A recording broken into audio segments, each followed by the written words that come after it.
যে সংবিধানে সেই সংবিধানও মানি না, সনদও মানি না। কুখ্যাত কাফের কাদিয়ানীদেরকে রাষ্ট্রীয়ভাবে অমুসলিম ঘোষণার দাবি আদায় করবে, হোক বিএনপি হোক জামাত, যেই ঘোষণা দিবে তাকেই নির্বাচিত করে বাংলাদেশের ক্ষমতায় পাঠানো হবে।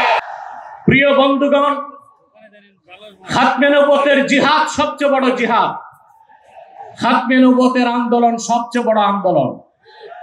আপনারা আগেও শুনেছেন রাসূলুল্লাহ সাল্লাল্লাহু আলাইহি সাল্লামের জামানায় 10 বছরের যুদ্ধে ইসলামের পক্ষে এবং বিপক্ষে মোট মানুষ নিহত হয়েছিল 1018 জন।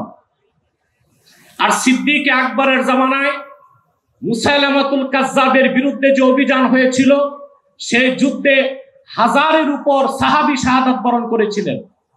যুগে যুগে মিথ্যা নবুয়তের দাবিদাররা যখনই এসেছে, উম্মতের মুসলমান তরবারি দিয়ে ফায়সালা করেছে। ইসলাম পরিপূর্ণ হওয়ার হাজার হাজার বছর পরে ইংরেজ আমলে এক শয়তান, ইংরেজদের 5 গোলাম, মির্জা গোলাম শয়তান কাদিয়ানী নবুয়ত দাবি করেছিল। তাকে আমি গোলাম আহমদ বলি না, কাফের কখনো গোলাম আহমদ হতে পারে না।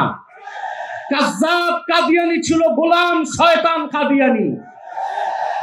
1908 সালে আল্লাহর গজবে সে ধ্বংস হয়ে জাহান্নামের কুকুর হয়েছে। তার অনুসারী কাদিয়ানীরা বাংলাদেশে এখন ব্যাপক উৎপাত করছে। তাদেরকে সংখ্যালঘু ঘোষণা করতে সমস্যা কোথায়? এদেশে তো হিন্দু বৌদ্ধ খ্রিস্টান আছে, আমরা কি তাদেরকে অমুসলিম দাবি করে বলি? তারা অমুসলিম পরিচয়ে আছে।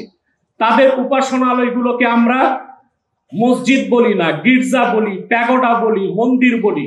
কিন্তু কাদিয়ানীরা ইহুদিদের চেয়ে নিকৃষ্ট কাফের, তারা জিন্দিক। জিন্দিক বলা হয় সেই কাফেরকে যে প্রকাশ্য কাফের, নিজেকে দাবি করে মুসলিম।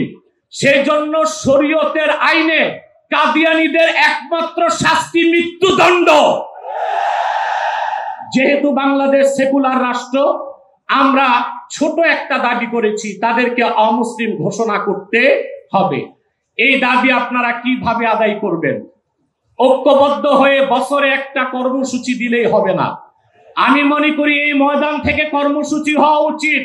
কুখ্যাত কাফের কাদিয়ানীদেরকে রাষ্ট্রীয়ভাবে অমুসলিম ঘোষণার দাবি আদায় করবে, হোক বিএনপি হোক জামাত, যেই ঘোষণা দিবে